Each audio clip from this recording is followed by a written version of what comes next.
Bonjour, dans cet épisode, je vais vous expliquer comment augmenter l'attachement des salariés à leur entreprise. Je suis Gaël Châtelain-Berry, bienvenue sur mon podcast Happy Work, le podcast francophone audio le plus écouté sur le bien-être au travail.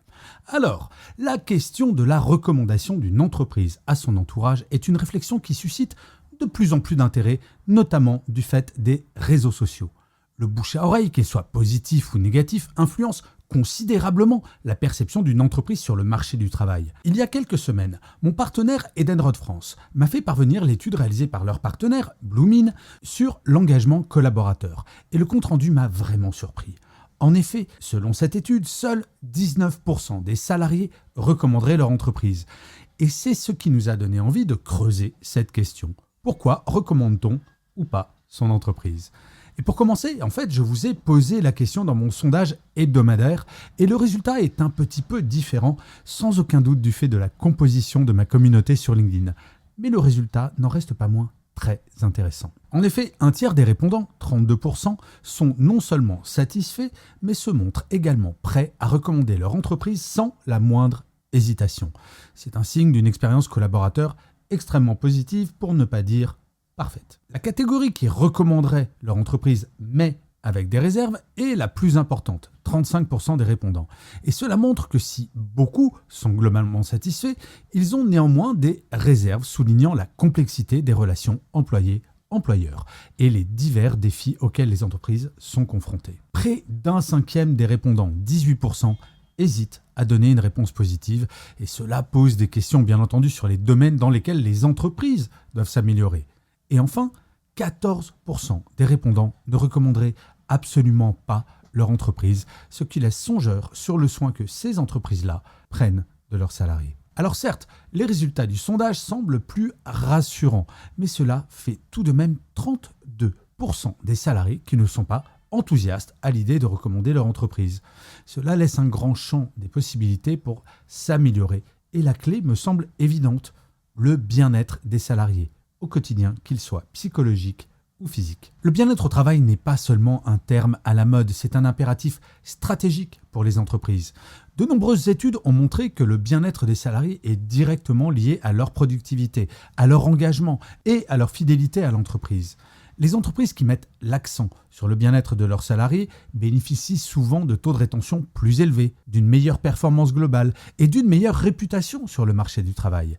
A l'inverse, les entreprises qui négligent cet aspect courent le risque d'une rotation élevée, de coûts de recrutement accrus et de perte de talent. Et oui, le retour sur investissement d'une véritable stratégie sur le bien-être au travail est une réalité. Et l'investissement sur ce bien-être au travail offre un retour sur investissement tangible. De plus en plus d'études le montrent. Je vous donnerai un exemple. L'université de Warwick a montré que les employés satisfaits étaient 12% plus productifs que leurs homologues insatisfaits.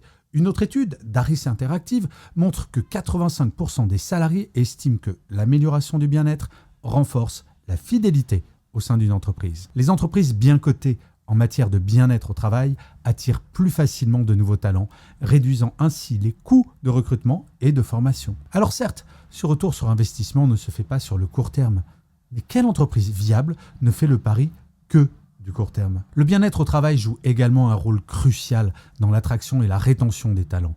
Dans un marché du travail compétitif, les entreprises qui offrent un environnement de travail positif et bienveillant se démarquent.